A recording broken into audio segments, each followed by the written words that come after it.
अभी तक हमने जो है मार्केंशा के थैलेस स्ट्रक्चर ऑफ रिप्रोडक्शन की बात की थी, जहाँ पे आपका जो मेल और फीमेल जो आपके गेमेटोफाइट्स जो है यानी कि एंथ्रेडियोफोर और आर्चिगोनियोफोर, इनसे जो आपके जो मेल और फीमेल जो आपके गेमेट्स बनते हैं जो फर्टिलाइजेशन करते हैं। तो फर्टिलाइजेशन के बाद जो आपका जाइगोट बनता है, ये जाइगोट डेवलप होकर आपका जो है स्पोरोफिटिक स्ट्रक्चर बनाता है। तो स्पोरोफिटिक स्ट्रक्चर कैसे बनती है वो अब हम जो है एक्सप्लेन करेंगे। तो आपका जो स्पोरोफिटिक डेवलपमेंट है उसमें जो आपका नॉन ग्रीन टोटल पैरासाइटिक इन गेमेटोफाइट है, यानी कि जो न्यूट्रिशन पे जो है गेमेटोफाइट पे डिपेंड करेगा आपका स्पोरोफिटिक डेवलपमेंट। तो जो पोस्ट फर्टिलाइजेशन चेंज होते हैं वो क्या होता है, तो जैसे हमारा जाइगोट बना, जाइगोट से एम्ब्रियो बनता है।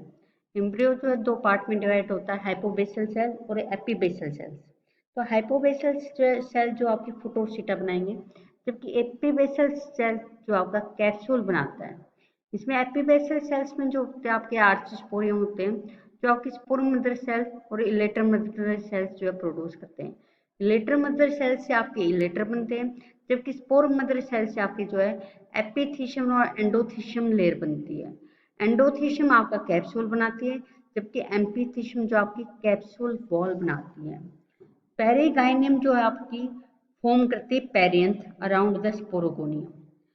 वॉल ऑफ जो वेंटर होती है वो आपकी कैलिप्टरा बनाती है, जबकि पेरिचिटल जो लेयर होती है वो इनक्लोज या कवर करते हैं ग्रुप ऑफ द स्पोरेंजियम को। तो हम इसके जो स्पोरोगोनियम की बात करते हैं, तो स्पोरोगोनियम जो है आपका डेवलप होता है after fertilisation from the zygotes. तो ये जो आपका स्पोरोगोनियम जो होता है हैंग होता है डाउनवर्डली। तो इसके तीन पार्ट होते हैं, फुट, सिट्टा और कैप्सूल्स, और कैलिप्ट्रा इसकी कवरिंग होती है। तो फुट जो होता है ब्रोडल बेसल पार्ट होता है जो पैरेन्काइमेटस सेल्स का बना होता है। इसका जो फंक्शन होता है वो वाटर और न्यूट्रिशन अब्जॉर्प्शन का होता है फ्रॉम द गैमेटोफिटिक स्ट्रक्चर से। सिट्टा जो होता है ये कनेक्ट करता है फुट और कैप्सूल्स को। ये आपका मेडअप होता है आपका वर्टिकल रोज से। इसका काम जो होता है कंडक्शन करने का काम आता है। कैलिप्ट्रा की बात करते हैं तो ये जो आपकी पेंट्रल वॉल जो है उससे बनती है, सिंगल लेड होती है। इसका फंक्शन जो है प्रोटेक्शन का होता है। कैप्सूल की बात करते हैं तो ये ओवल शेप का होता है, येलो कलर का होता है मेच्योर होने के बाद। कैप्सूल वॉल जो है सिंगल लेड होती है, made up of cells with thickening.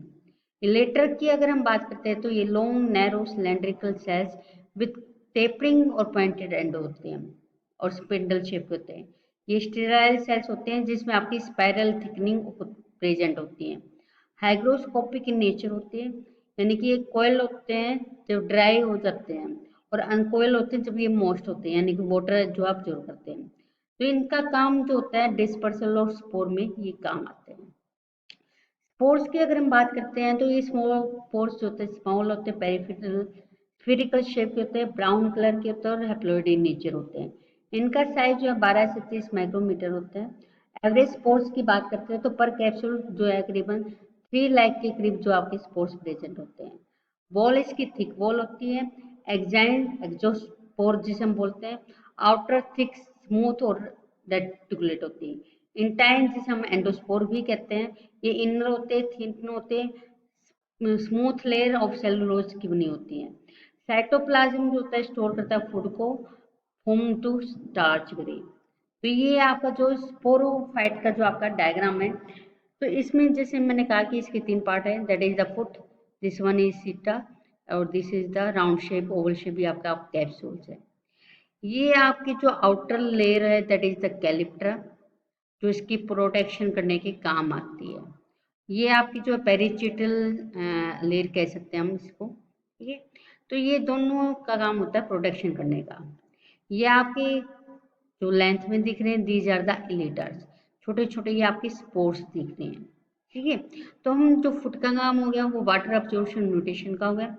सीटा जो कंडक्शन का काम करता है, यानी कि फुट और आपकी कैप्सूल को मिलाता है, तो इससे जो न्यूट्रिशन वाटर जो ये फुट अब्जॉर्ब करता है इसको पास करता है अप टू कैप्सूल तक। कैप्सूल्स में आपके स्पोर्स हो गए, स्पोर जो आपके आते हैं ये आपके जो है जर्मिनेट करके गेमेटोफिटिक थैलस में आते हैं, जबकि इलेटर जो होते हैं ये आपके वाटर अब्जॉर्ब या ड्राई होके आपके स्पोर डिस्पर्सल में काम करते हैं, जिसे हम कह सकते हैं कि जो इलेक्ट्रो होते हैं हाइग्रोस्कोपिक इन नेचर होते हैं। हाइग्रोस्कोपिक का मतलब होता है कि ये वाटर का अब्जॉर्प्शन करते हैं, ठीक है। यानी कि ये जो है जब ये ड्राई होते हैं तो कोइल्ड हो जाते हैं, और जब ये वेट होते हैं तो ये स्ट्रेट हो जाते हैं। तो ये इस तरीके की इनकी जो मूवमेंट होती है दैट इज द हाइग्रोस्कोपिक, ठीक है। तो हम क्या कहते हैं कि जो ये स्पोर्स और लिटर का रेशो होता है, ये आपका मार्केशन में 16:1 होता है, यानी कि 1 लीटर है और उसके साथ 16 स्पोर्स प्रेजेंट होंगे। देन डायसेंस ऑफ कैप्सूल की बात करते हैं तो ये बाय वाटर और विंड होता है। कोइल्ड और अनकोइल्ड ओव्यूलेटर जो होते हैं आपके स्पोर्ट सेपरेशन में हेल्प करते हैं। ड्राई जब ड्राई आती है, यानी कि आपकी जो है ड्राई कंडीशन आती है, तो आपका सीटा जो इलोंगेटेड हो जाता है। यहाँ पे जो मियोस्पोर होते हैं, जो यानी कि स्पोर्स जो होते हैं आपकी कैप्सूल्स के अंदर, ये वाटर अब्जॉर्व करते हैं, इनका साइज इंक्रीज हो जाता है। एक्साइन जो होती है इनकी क्रैक हो जाती है। इंटाइन जो होती है आपकी ट्यूब फॉर्मेशन करती है, जो कि आपके बाद में प्राइमरी राइजोट्स बनाएगी। जबकि ये जो आपका साइज इंक्रीज हो गया है स्पोर्स का, इसमें ये जो प्रोटोनियमा बनाता है, ये जो है कट हो जाता है इनटू 2 to 3 प्लान्स में, जिससे आपकी जर्म डिस्क बनती है। ये जर्म डिस्क आगे जो आपके गेम्डोफिटिक सेल्स बना देती है।